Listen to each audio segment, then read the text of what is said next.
Muy buenos días, gracia y paz a todos, hermanos. Vamos a estar entonces en Efesios capítulo número 6, versículo número 13, en donde nuestro hermano Pachito estuvo haciendo la lectura. Imaginen que están enseñando a alguien tocar un instrumento musical.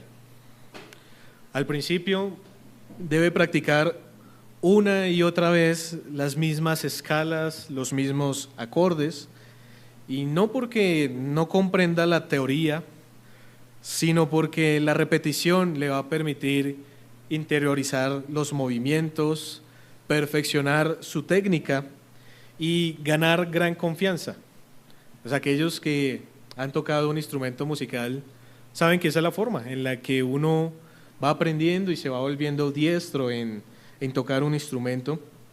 Y de manera similar, hermanos, la vida cristiana continuamente debe escuchar y repetir las mismas lecciones. Las instrucciones espirituales deben repetirse continuamente hasta que se graben en el corazón y en la mente, de modo que cuando llegue el momento de enfrentarse a una prueba, el creyente actúe con seguridad, con naturalidad, que el creyente sepa qué es lo que tiene que hacer. Ahora Pablo, consciente de los peligros que le rodeaban a los nuevos creyentes y aún a los creyentes que llevaban mucho tiempo, insistía en recordarles la importancia de estar equipados con la armadura de Dios. Él entendía que esta armadura no solamente era crucial, sino era su única esperanza para resistir los embates del enemigo, y por eso, como un maestro que repite las mismas enseñanzas para que se fijen en el alma de sus discípulos, Pablo exhorta una y otra vez a los cristianos a que se vistan de la armadura de Dios.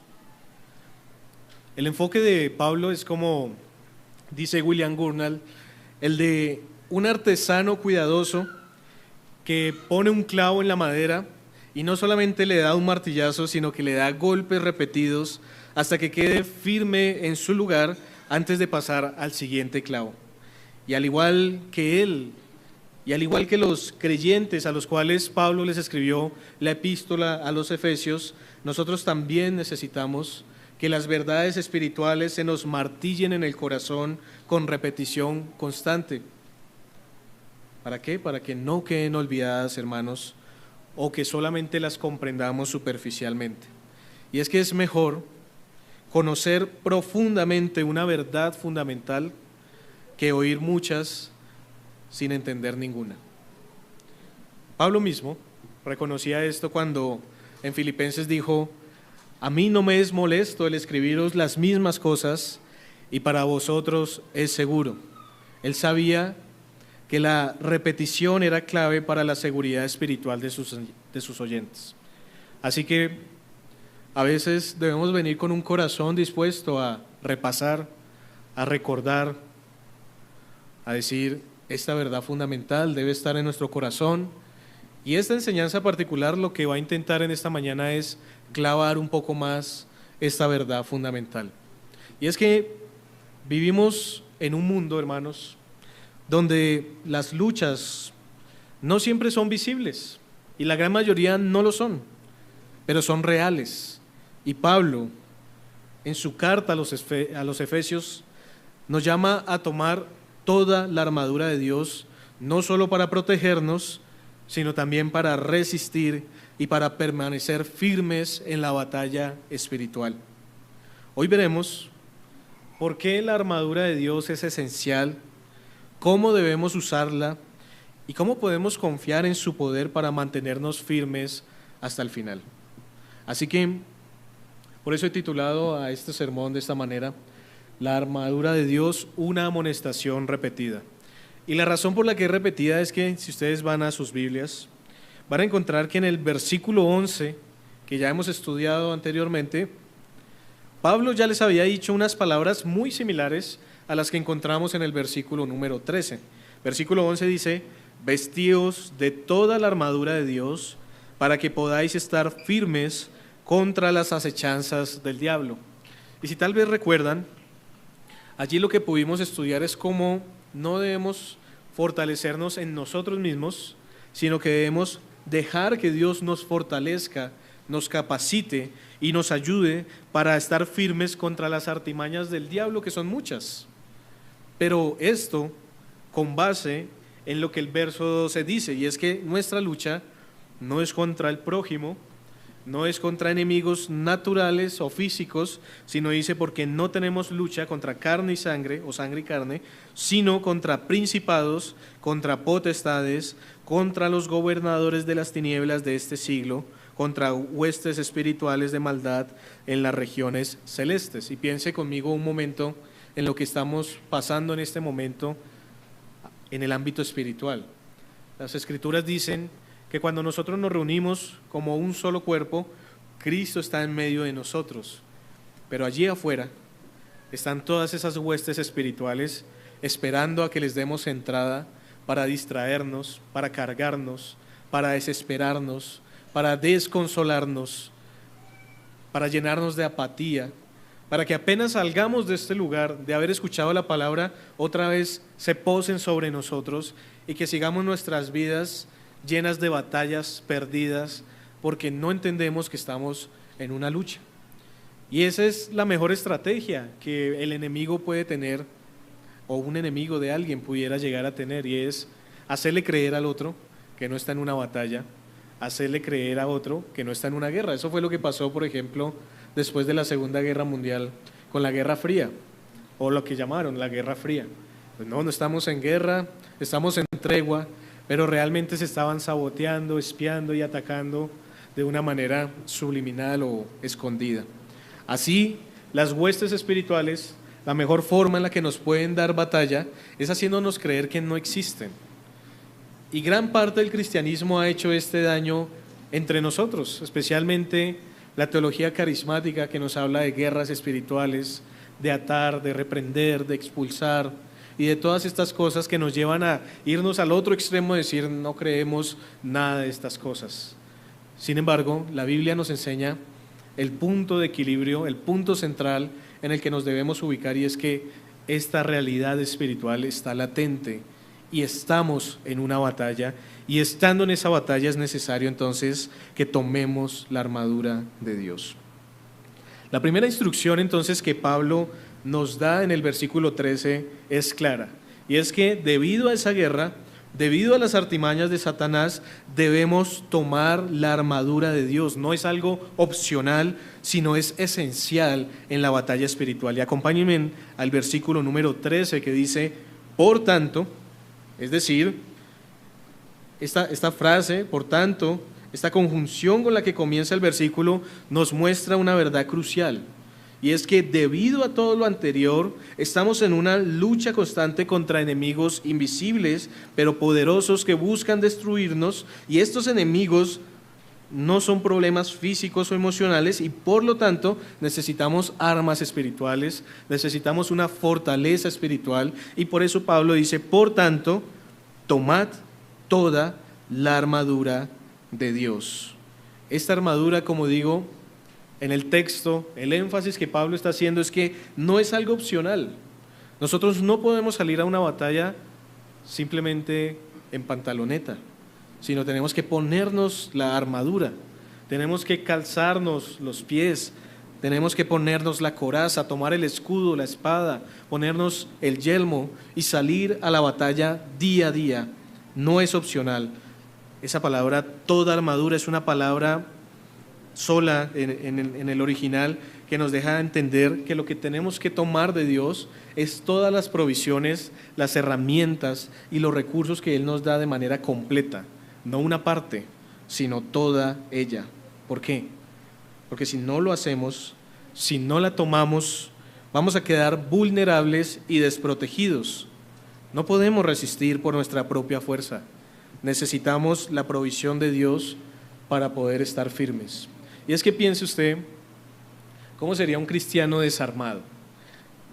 La Biblia dice que estamos en la milicia del Señor. Dice que estamos militando en esta vida, que somos la iglesia militante.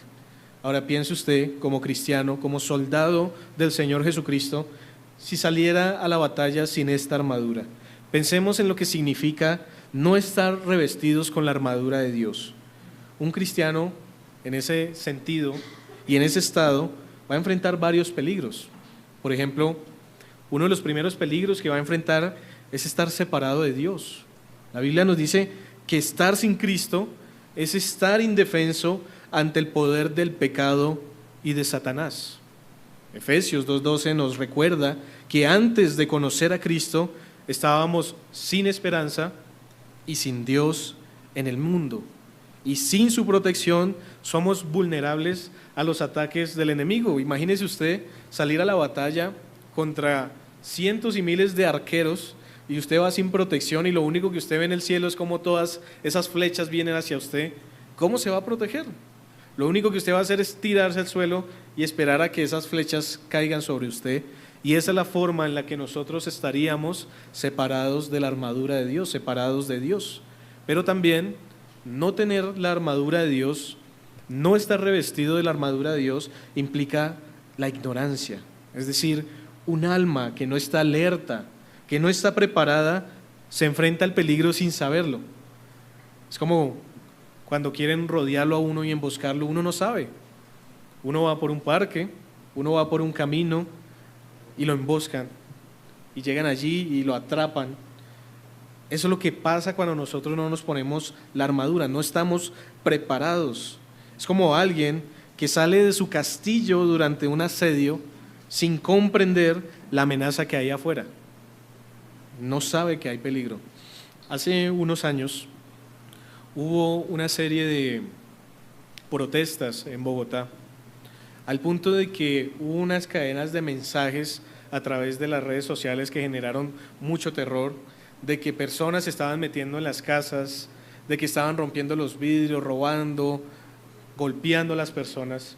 E imagínese uno haber escuchado todo eso, muchas veces sí ver esas personas que iban pasando por allí al lado de las casas, vandalizando, tratando de atracar y robar, y uno salir como si nada a comprar el pan en la esquina. Entonces esa actitud de no estar pendientes del peligro, de no estar avisados, de no hacer lo que el Señor dice en su palabra, el avisado ve el mal y se esconde, es la actitud que nosotros tenemos cuando no nos importa tomar o no la armadura de Dios. No nos importa prepararnos y alistarnos durante esta batalla. Si no estamos revestidos de Cristo, luchamos en tinieblas. Efesios dice, en otro tiempo erais tinieblas, pero ahora sois luz del Señor.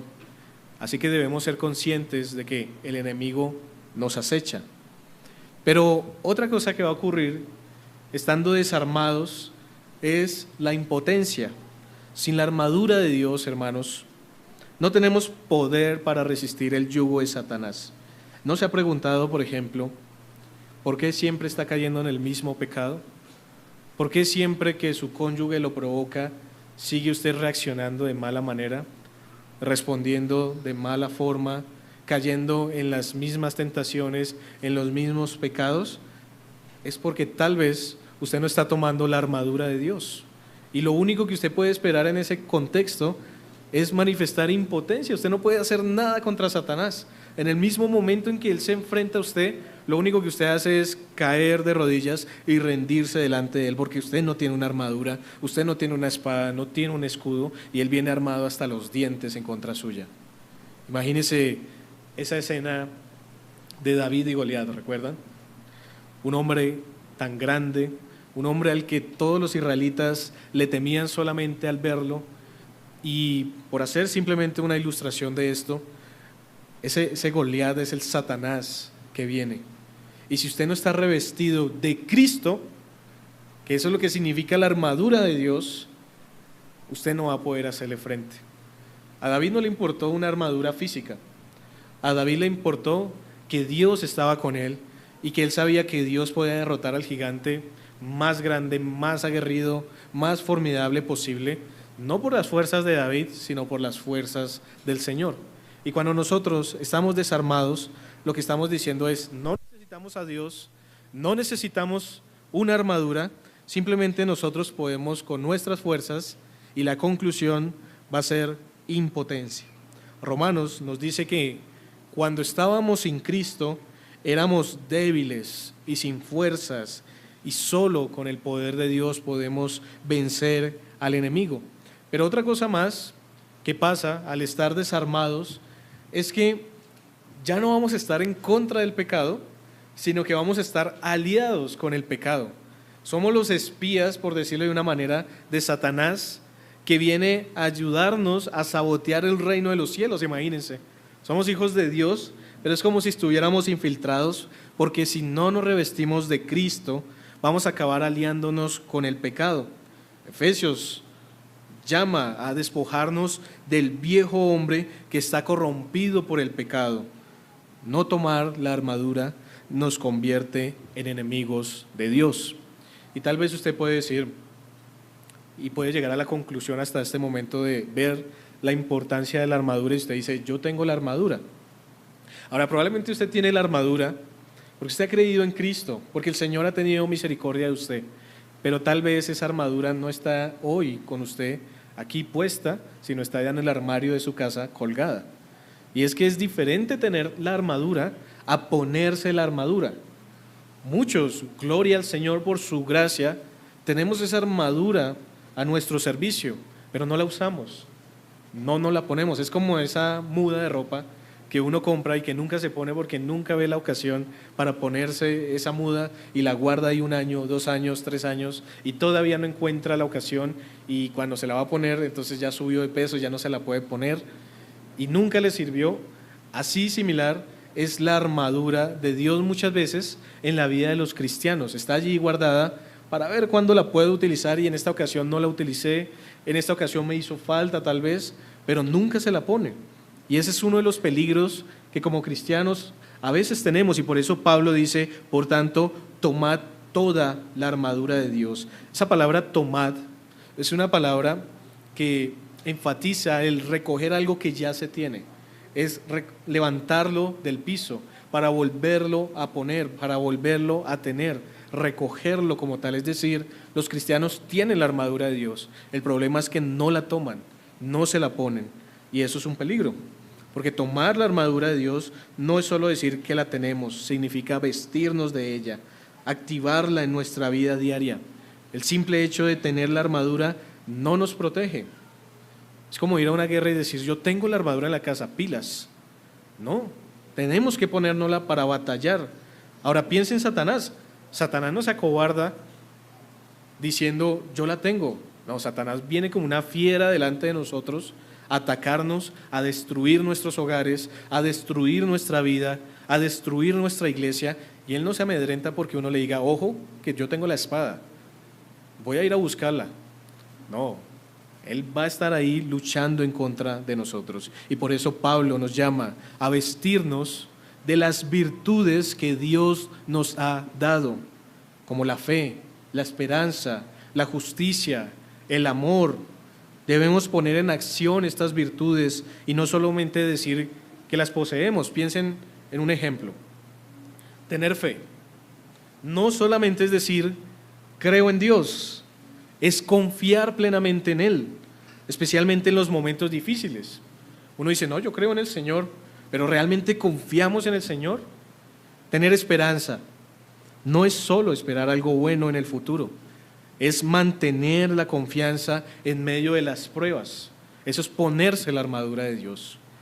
No solamente es decir, amo a los demás, sino demostrarlo con acciones, con sacrificios y con servicio. Eso es ponerse la armadura de Dios. Ahora, ¿qué significa la armadura de Dios? ¿A qué está haciendo referencia Pablo?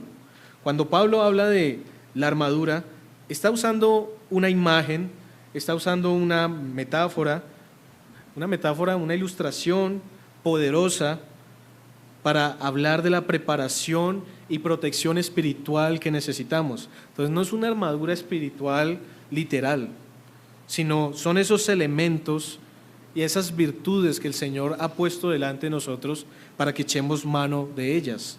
La armadura entonces simboliza las virtudes y dones que Dios nos ha dado. Pero para que nos protejan, debemos vivir esas virtudes, no solamente saber que las tenemos. Así que vestirse de la armadura, activarla, significa ejercer la fe, confiar en la justicia, predicar el evangelio, descansar en el Señor, ejercer la fe, la esperanza, el amor en nuestra vida diaria. Eso significa ponerse la armadura de Dios. Si solo decimos que la tenemos, pero no la usamos en los momentos críticos, es como tener una armadura que no usamos en la batalla. Así que al salir al mundo cada día, hermanos, recordemos que estamos en medio de una batalla y no podemos confiar en nuestras propias fuerzas. Necesitamos tomar la armadura de Dios y vestirnos de ella, apropiándonos de las virtudes y dones que Él nos ha dado. No es suficiente conocer la armadura, debemos usarla. ¿La estamos usando? ¿Estamos usando nuestra fe? ¿Estamos usando nuestra esperanza y nuestro amor? Que si quisiéramos resumir todos estos dones y virtudes, pudiéramos resumirlos en: estamos revestidos y armados con Cristo Jesús. Pablo nos llama a tener la armadura no como un mero adorno, sino a ponérnosla toda, completa, abrochada, bien ajustada, para poder resistir, para poder pelear. No es para que nos vean solamente, es para poder afrontar cada uno de los desafíos y luchas que vamos a tener en esta vida. Así que, en primer lugar, esa es la amonestación de Pablo, esa es la exhortación que nuevamente quiere traer a nosotros y que repite: por tanto, tomad toda la armadura de Dios. Pero el versículo nos va a enseñar cuál es la razón o cuál es el propósito por el cual debemos ponernos esa armadura. Él ya nos lo había explicado en los versículos anteriores, pero nuevamente nos lo va a explicar con dos grandes razones que van a ser lo que vamos a seguir desarrollando a continuación. Una de esas razones la encontramos ahí inmediatamente y es para resistir. Debemos oponernos firmemente a las tentaciones y al mal. El versículo nos llama a resistir en la vida cristiana, a enfrentarnos a lo que llama Pablo el día malo, los momentos en los que las tentaciones, las pruebas y el mal parecen intensificarse. Sin embargo, Dios nos ha equipado para resistir firmemente, y no por nuestra propia fuerza, sino por la suya. Ahora, a lo largo de la historia, su poder ha sido demostrado, y eso es lo que nos va a dar las razones para confiar en esa armadura. Ahora, yo quiero que piensen en lo siguiente: dos razones para confiar en las fuerzas de Dios. Una de esas es la historia. Dios ha sido siempre fiel. Dios ha mostrado repetidamente su poder a través de la historia. Dios ha liberado su pueblo, Dios ha vencido a sus enemigos, y algunos ejemplos que nos pueden alentar a tomar la armadura de Dios para resistir en el día malo son los siguientes. Piensen, por ejemplo, en el éxodo de Egipto, en Éxodo capítulo 14. Dios liberó a los israelitas de la esclavitud abriendo el Mar Rojo y destruyendo al ejército egipcio. Este evento nos recuerda que Dios puede abrir caminos donde parece que no hay salida. Entonces, en esa situación que uno puede estar como cristiano, esa situación que parece que no hay salida, así como los israelitas estaban encerrados allí en esa península, por decirlo de una manera, cercados por los egipcios, y en la otra parte del mar lo único que les esperaba era la muerte, Dios les enseñó que para Él no hay nada imposible. Si nos vestimos de la armadura de Dios, vamos a resistir cualquier cosa, por más imposible que nos parezca a nosotros. Y es que realmente es imposible para nosotros, pero es posible para Dios. ¿O cómo era posible que los israelitas se salvaran con todo ese ejército que venía detrás de ellos, armado, todo completo, fuerte, famoso, porque era un imperio? El mismo faraón, un guerrero óptimo, venía detrás de ellos. Y ellos con algunas espadas, pero sin armaduras, con algunas cosas allí, pero necesitaban era la armadura de Dios allí.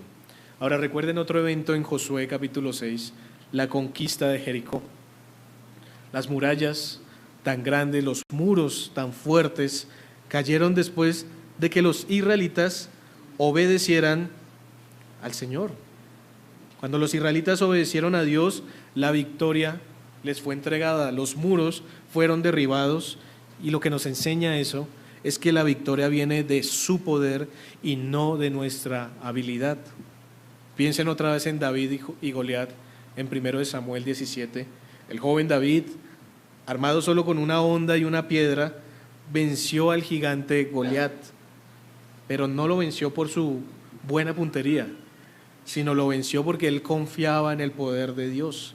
Y no importa cuán grandes sean los enemigos, cuán difícil sea la batalla, si confiamos en Dios, vamos a vencer. Piensen, por ejemplo, también en la destrucción del ejército asirio en 2 de Reyes, capítulo 19, verso 35. En una sola noche, el ángel del Señor derrotó a 185,000 soldados asirios que sitiaban Jerusalén. Dios protege a su pueblo incluso contra enemigos que parecen invencibles. Recuerden Daniel capítulo 3, Sadrach, Mesach y Abednego en el horno de fuego. Dios protegió a estos 3 jóvenes del fuego por su fidelidad, mostrándonos que incluso en medio de la persecución, Dios es capaz de librarnos. Dios mismo apareció allí en medio de ellos como un cuarto hombre en medio de ese horno ardiendo. Pero recordemos una cosa más, y es la resurrección de nuestro Señor Jesús. En el evento más glorioso de todos, Dios venció al mayor enemigo, la muerte. La resurrección de Jesús asegura la victoria final para todos los creyentes. Y estos ejemplos, hermanos, que menciono, subrayan que Dios es fiel para liberar y proteger su pueblo, sin importar la magnitud del enemigo o la dificultad de la situación. Y yo sé, hermanos, que nosotros nos hemos vuelto muy escépticos como cristianos, y muchas veces no creemos en estas cosas, y creemos que la armadura de Dios es un ideal, mentira. Eso es una mentira satánica que ya ha entrado en nuestras mentes, porque perdemos nuestra fe, nuestra confianza y nuestra dependencia en el Señor cuando pensamos de tal manera como el mundo piensa. La armadura de Dios es poderosa, la armadura de Dios es invencible, y por eso Pablo le dice a los efesios, en medio de sus luchas, en medio de la persecución, en medio de la tentación, por tanto, tomad toda la armadura de Dios para que podáis resistir en el día malo. La segunda razón que quiero darles, la primera ya la vimos, que es esa historia en la que Dios siempre ha obrado, glorificándose y mostrando que es su poder el que salva y no las habilidades de los hombres, es que hay un día llamado el día malo. ¿Qué es el día malo? Hay varias interpretaciones válidas para entender qué es el día malo. Principalmente hay 2. Pablo puede estar refiriéndose a toda la vida del creyente como un día continuo de pruebas, tribulaciones y tentaciones. Ahora miren conmigo Efesios 6:13. Dice, para que podáis resistir en el día malo y habiendo acabado todo, estar firmes. Entonces algunos interpretan que el día malo es esta vida. Por ejemplo, Jacob en Génesis, cuando el faraón le preguntó cuántos eran los años de su vida, él le dijo, tantos son los años de mi vida, pocos y malos han sido. Algunos interpretan entonces que el día malo es toda nuestra vida cristiana, llena de enfermedades, llenas de injusticia, llenas de pecado, de tribulaciones, de prueba, de tentaciones, pero también, y me inclino más por esta interpretación, puede hacer referencia a tiempos específicos de gran dificultad o sufrimiento como enfermedades, pérdidas o persecuciones intensas. En el contexto pudiéramos ver un poco de lo que significa el día malo en el verso 11. Las acechanzas del diablo no son latentes y constantes siempre.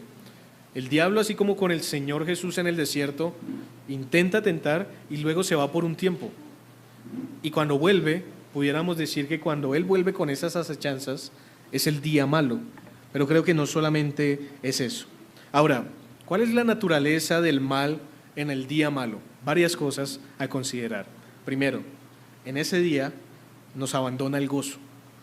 El día malo puede manifestarse en enfermedades o situaciones que nos roban el gozo, como cuando un hermano ya es anciano y Eclesiastés 12:1 dice, esos días en los que uno no encuentra contentamiento.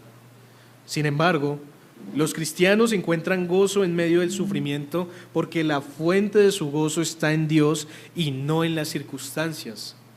Esa es la armadura de Dios siendo puesta en la vida del cristiano. En ese día nos acordamos de nuestros pecados pasados en el día malo.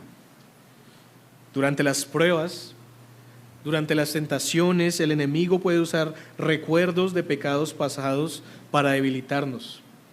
Cuando usted lucha con algo, cuando usted recuerda algo, por ejemplo, hay algo muy común en las parejas, ¿no?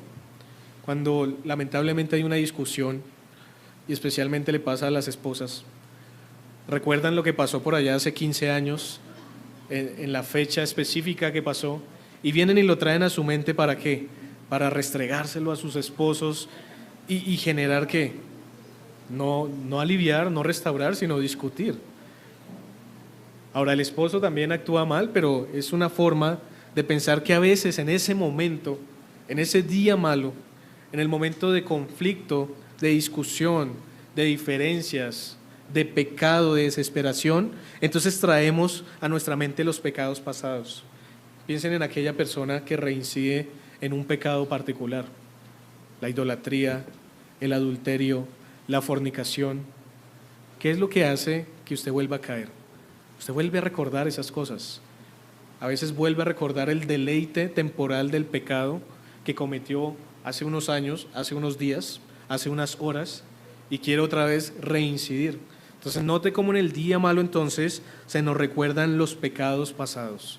Durante las pruebas el enemigo puede usar recuerdos de pecados pasados para debilitarnos, trayendo culpa y acusación.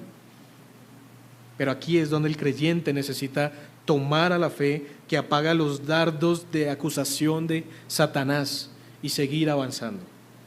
En el día malo es ese día en el que se revela también el pecado presente.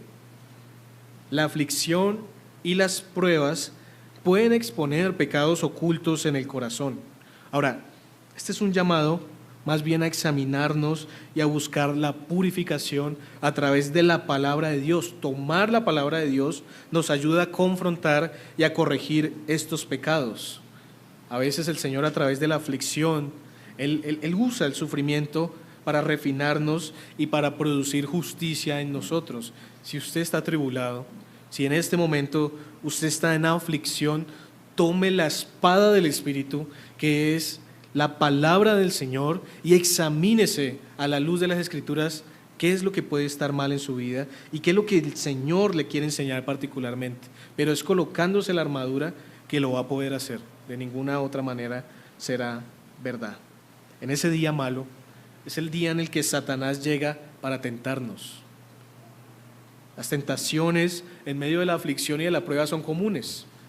La esposa de Job en medio de la tentación le dijo, maldice a Dios y muérete. Y a veces es el pensamiento que viene a nosotros.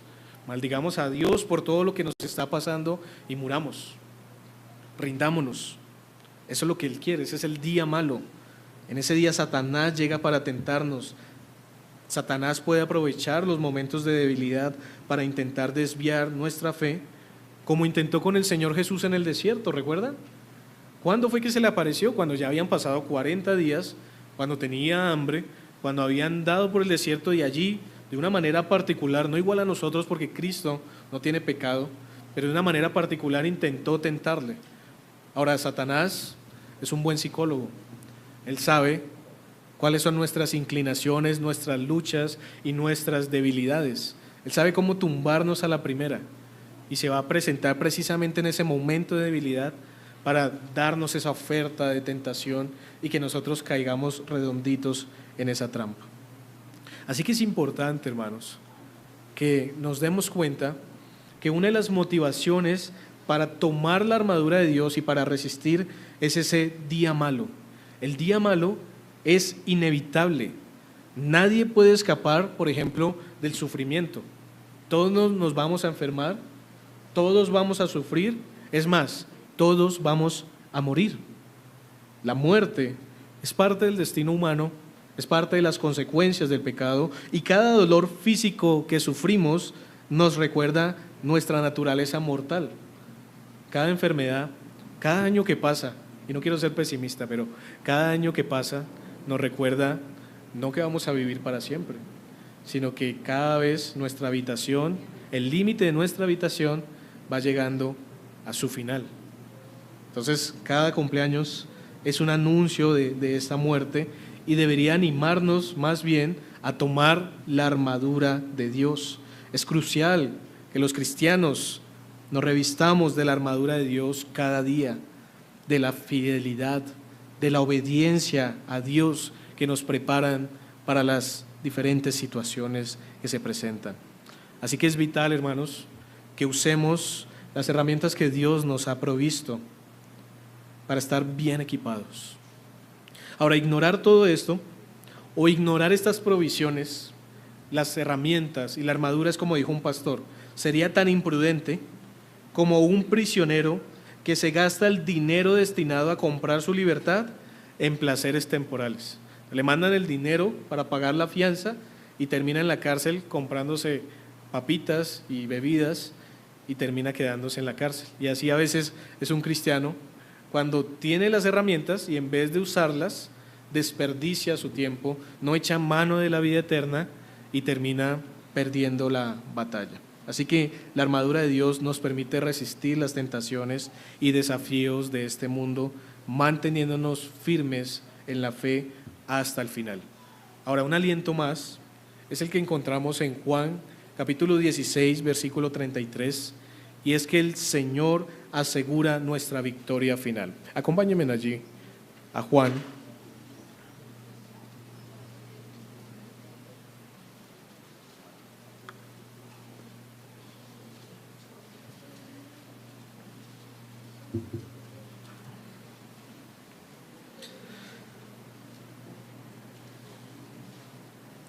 Capítulo 16, verso 33, dice el Señor: estas cosas os he hablado para que en mí tengáis paz. En el mundo tendréis aflicción, pero confiad, yo he vencido al mundo. Nuestra victoria entonces en cada batalla, nuestra seguridad de que sí vamos a resistir en el día malo, se basa en la muerte y en la resurrección de nuestro Señor Jesucristo. Esa es la armadura que nos debemos poner. Ese es el escudo que debemos tener, y es que Cristo nos va a ayudar a vencer. No va a haber cristiano en derrota, va a haber cristiano en victoria. Y no lo estoy diciendo a manera carismática, sino lo estoy diciendo a manera espiritual, bíblica y real. Es la victoria de nuestro Señor Jesucristo la que nos hace que nosotros también tengamos una victoria. Ahora, ¿cuáles serían entonces las ocasiones para hacer uso del poder de Dios para resistir? Por ejemplo, cuando estemos abrumados por el pecado. El poder de Dios es más fuerte que cualquier pecado. Romanos 6:14 dice: el pecado no se enseñoreará de vosotros, porque Dios tiene el poder de restaurarnos y de liberarnos. Cuando usted sienta que no puede con un pecado, mírese a usted mismo, mire sus manos y diga: ¿tengo la armadura de Dios puesta? Y tal vez ese es el problema. Corra, huya del pecado, póngase la armadura de Dios y resista a la próxima vez que ese pecado toque a su puerta. Póngase la confianza en el Señor, póngase la obediencia, la fe. Póngase la dependencia del Señor y verá cómo cuando esté abrumado por el pecado no va a poder. El poder del pecado no se compara con el poder de la armadura de Dios, y esas ocasiones son las que debemos usar para tomar toda la armadura. Por ejemplo, cuando nos vence la tentación. Quiero invitarlos a un texto en el segundo libro de Crónicas, capítulo número 20. Vamos allí. Antiguo Testamento, Segunda de Crónicas, capítulo 20.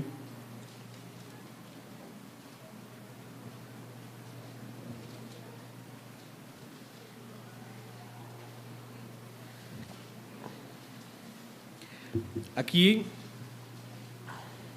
hay una tentación para el rey Josafat y es rendirse, huir. Pero antes de hacerlo, porque sabía que no podía en sus fuerzas, que el ejército no era suficiente, el verso 1 dice: pasadas estas cosas, aconteció que los hijos de Moab y de Amón, y con ellos otros de los amonitas, vinieron contra Josafat a la guerra. ¿Saben por qué hay tantas guerras en el Antiguo Testamento? Porque están ilustrando la guerra espiritual que hay en el Nuevo Pacto, que es una guerra espiritual, en la que hay que confiar en el Señor como ellos también. Pues con esos lentes sigamos leyendo, verso 2. Y acudieron algunos y dieron aviso a Josafat diciendo: contra ti viene una gran multitud del otro lado del mar y de Siria, y aquí están en Hasezón Tamar, que es en Gadi. Entonces, verso 3, él tuvo temor, y Josafat humilló su rostro para consultar a Jehová, e hizo pregonar ayuno a todo Judá. Y se reunieron los de Judá para pedir socorro a Jehová, y también de todas las ciudades de Judá vinieron a pedir ayuda a Jehová. Entonces Josafat se puso en pie en la asamblea de Judá y de Jerusalén, en la casa de Jehová, delante del atrio nuevo, y dijo: Jehová, Dios de nuestros padres, ¿no eres tú Dios en los cielos y tienes dominio sobre todos los reinos de las naciones? ¿No está en tu mano la fuerza y poder, que no hay quien te resista? Dios nuestro, ¿no echaste tú los moradores de esta tierra delante de tu pueblo Israel y la diste a la descendencia de Abraham tu amigo para siempre? Y ellos han habitado en ella y te han edificado en ella santuario a tu nombre, diciendo: si mal viniere sobre nosotros, o espada de castigo, o pestilencia, o hambre, nos presentaremos delante de esta casa y delante de ti, porque tu nombre está en esta casa, y a causa de nuestras tribulaciones clamaremos a ti, y tú nos oirás y salvarás. Ahora pues, he aquí que los hijos de Amón y de Moab, los del monte de Seir, a cuya tierra no quisiste que pasase Israel cuando venía de la tierra de Egipto, sino que se apartase de ellos y no los destruyese, he aquí que ellos nos dan el pago, viniendo a arrojarnos de la heredad que tú nos diste en posesión. Oh Dios nuestro, ¿no los juzgarás tú? Porque en nosotros multitud que viene,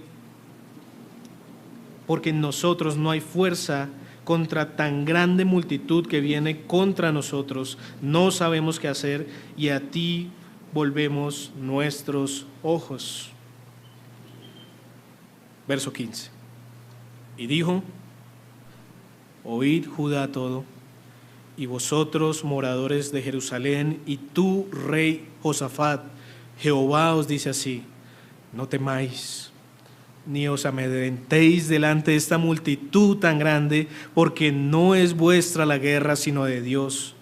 Mañana descenderéis contra ellos, he aquí que ellos subirán por la cuesta de Cis, y los hallaréis junto al arroyo antes del desierto. No habrá para qué peleéis vosotros en este caso. Paraos, estad quietos, y ved la salvación de Jehová con vosotros, oh Judá y Jerusalén. No temáis ni desmayéis, salid mañana contra ellos, porque Jehová estará con vosotros. Y les pregunto, ¿qué creen que pasó? La victoria es del Señor. Hermanos, no hay prueba tan grande, no hay enemigo tan fuerte, no hay situación tan imposible para el Señor que de tal manera, tomando la armadura de Dios, no podamos enfrentar y resistir. Y es tan seguro esto que Efesios capítulo 6, versículo 13 sigue diciendo: y habiendo acabado todo, estar firmes. Es decir, es certero, es real, es completo, es veraz. El Dios fiel que protegió a Josafat y a su pueblo es el Dios fiel que tenemos hoy también, y que nos protege a nosotros si tomamos la armadura de Dios. Volvamos a Efesios capítulo número 6, versículo número 13. Porque entonces, cuando nos venza la tentación, cuando estemos a punto de rendirnos, debemos confiar en el Señor que Él nos dará victoria sobre cualquier tentación. Y les estaba mencionando las ocasiones para hacer uso del poder de Dios. Cuando estamos abrumados por el pecado, cuando nos venza la tentación, pero también cuando el deber cristiano nos pesa y nos oprime. Es decir, a veces tenemos cargas pesadas en nuestro caminar cristiano y Dios nos fortalecerá. Dios nos dará las fuerzas para responder a cada situación. Padres, Dios nos dará las fuerzas para ser buenos padres. Esposos, Dios nos dará las fuerzas para ser buenos esposos. Hijos, Dios nos dará las fuerzas para ser buenos hijos. Dios nos dará las fuerzas para ser luz en medio de la oscuridad, para ser soldados de Él. Si enfrentamos una carga pesada en nuestro caminar cristiano, Dios nos fortalecerá. Él es nuestro escudo, Él es nuestro refugio y fortaleza, y su poder nos sostiene en cada situación. Ahora, ya vimos uno de los propósitos para ponernos la armadura de Dios, para resistir en el día malo.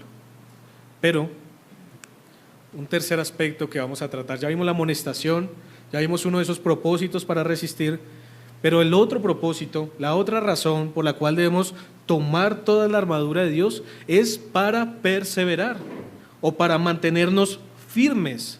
La meta de la vida cristiana es mantenernos de pie, resistiendo toda prueba. El mandato de Efesios 6:3 es claro: mantenernos firmes. Dios no nos está pidiendo que avancemos o que ataquemos al diablo o que lo busquemos en cada rincón, sino que permanezcamos firmes en el terreno que Él ya nos ha dado, confiando en su poder para vencer. Eso implica resistir y mantenerse de pie después de cada prueba.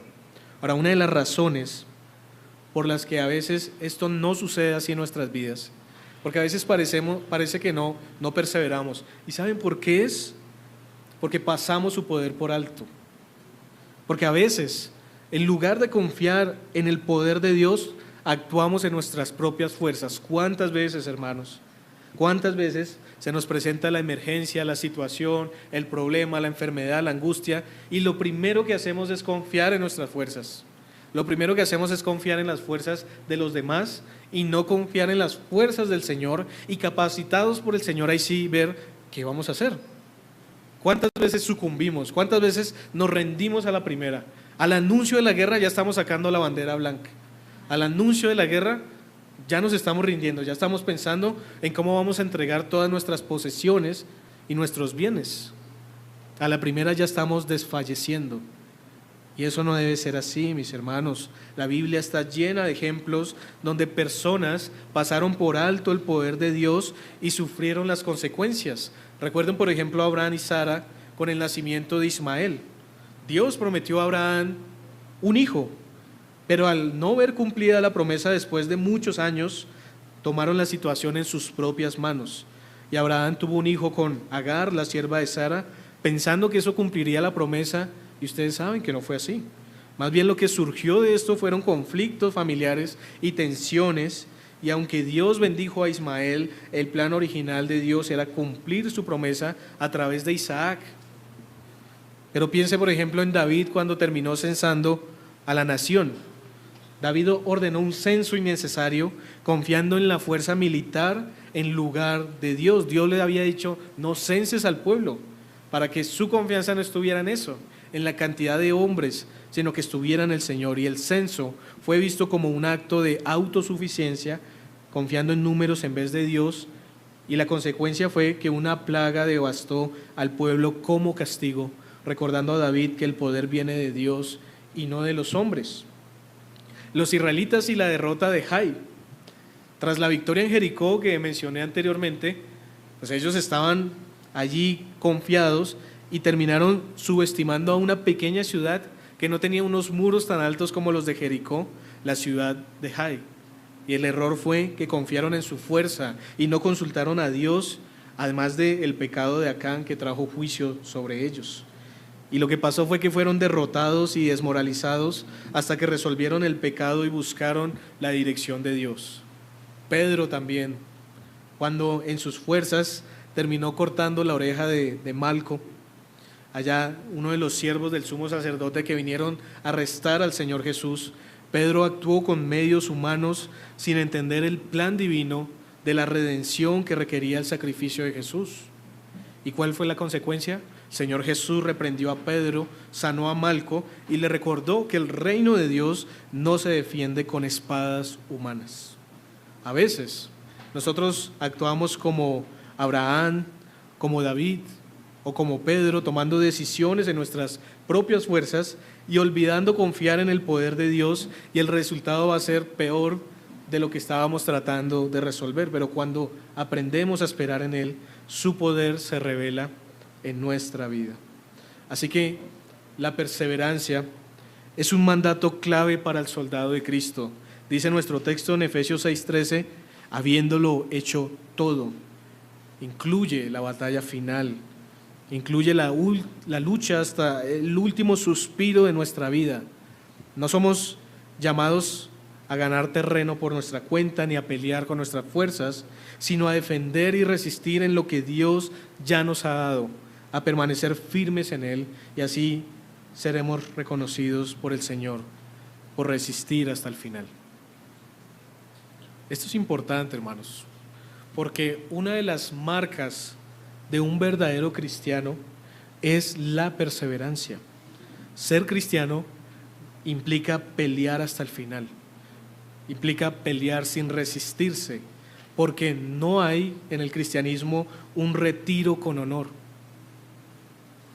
Perseverar significa llevar a término, completar la obra, terminar la obra, y en este caso entendemos también que es Dios el que nos preserva y que el que comienza la obra la perfeccionará hasta el día de Jesucristo.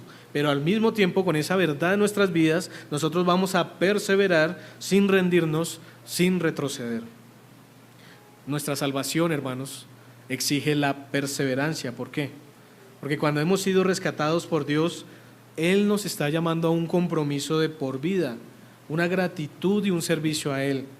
No se trata solo de empezar bien, se trata de mantenerse fieles hasta el final. La persistencia del enemigo también requiere y exige nuestra perseverancia. El enemigo no descansa. La Biblia dice que Satanás anda como león rugiente buscando a quien devorar.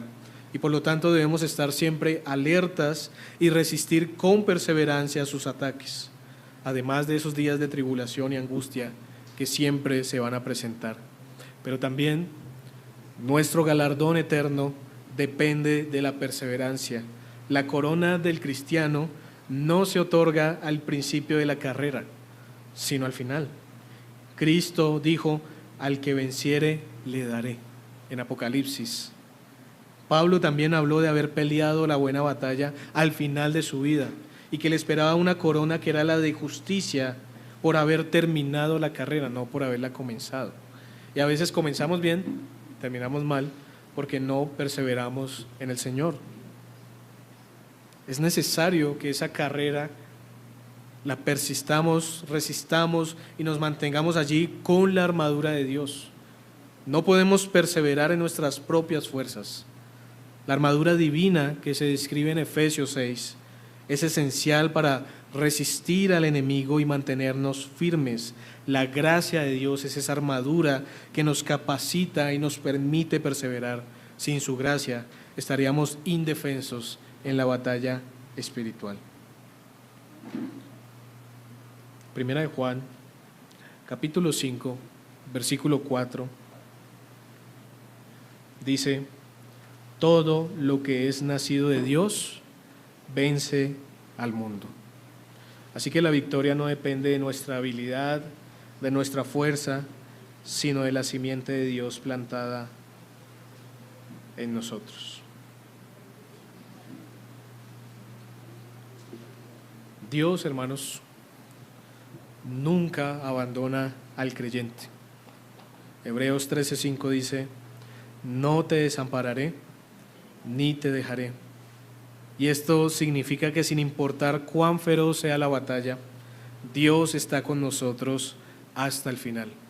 Y aún Satanás no puede arrancarnos de las manos de Dios, porque como creyentes estamos protegidos por los brazos eternos y omnipotentes de Dios. Ningún poder, ni siquiera Satanás, puede separarnos del amor de Dios que es en Cristo Jesús.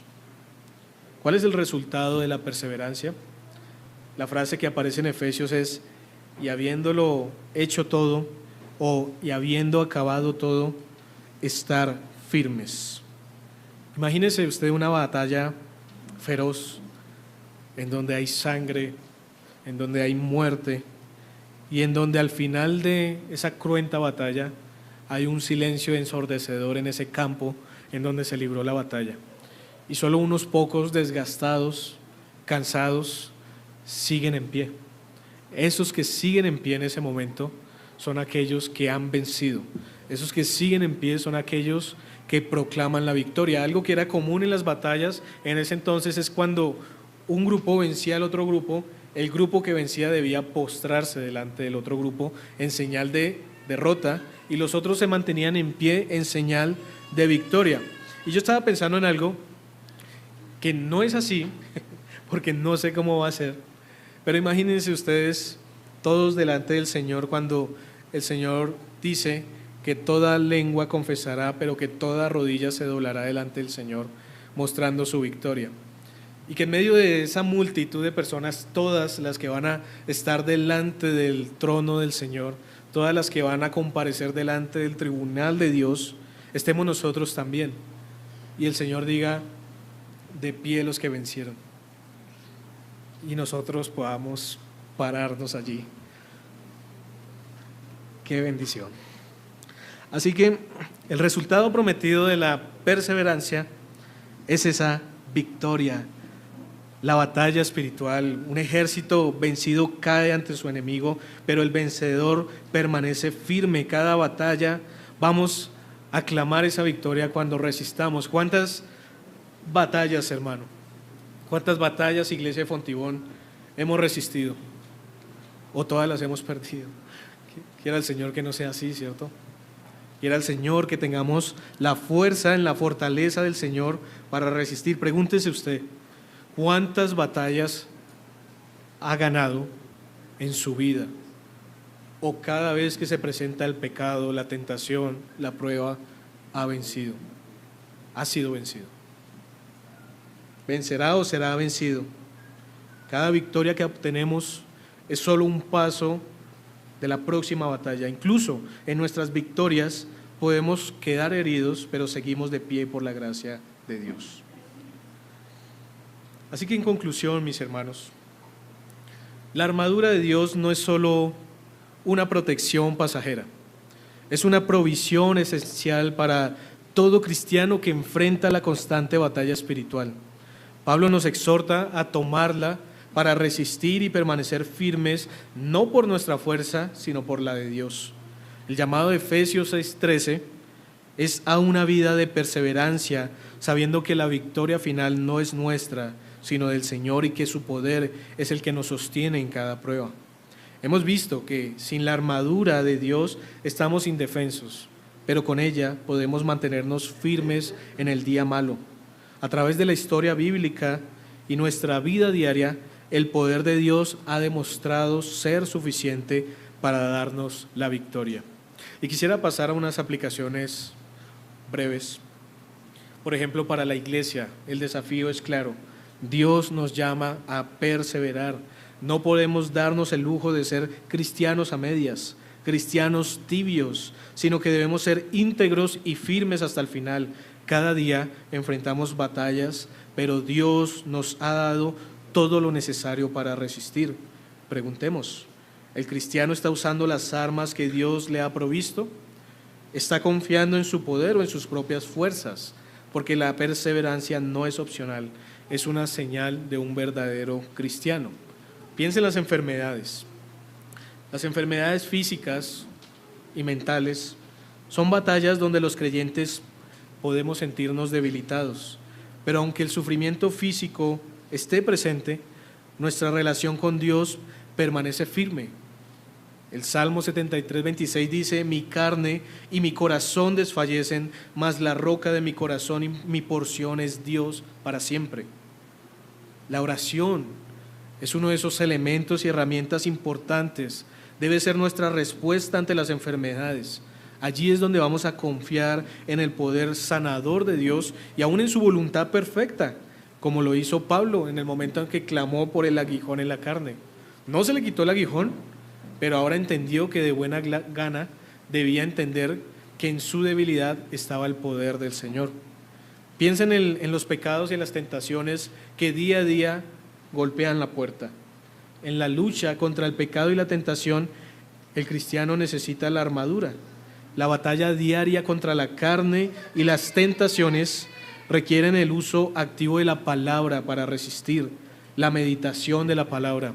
La memorización de la palabra pueden ser útiles aquí.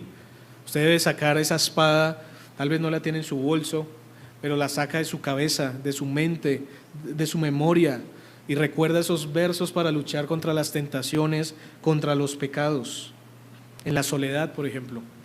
En la soledad es un lugar en donde el enemigo quiere atacarnos. La soledad puede ser una batalla emocional y espiritual. En esos momentos, la fe es clave para recordar que nunca estamos realmente solos, que Dios promete estar con nosotros siempre. He aquí, yo estoy con vosotros todos los días hasta el fin del mundo. La fe en su presencia constante nos protege de la desesperación de la soledad. Busquen comunión en la iglesia, compartan con sus hermanos en la fe, pero recuerden que al final el único que nunca nos deja solos es nuestro Señor. En las tribulaciones, en las dificultades económicas, por ejemplo, estas pruebas pueden hacernos dudar a veces de la provisión de Dios. Y aquí, aunque las circunstancias terrenales no cambien, nuestra paz y seguridad en Cristo, pues no dependen de nuestras posesiones o circunstancias, porque como Pablo dijo, sabemos vivir en la riqueza y sabemos vivir en la pobreza, en la escasez, en la bendición, en la abundancia. Tener contentamiento, practicar la gratitud en cualquier circunstancia es armarnos con la armadura de Dios, recordando que Dios nos provee lo necesario y que somos llamados a confiar en Él.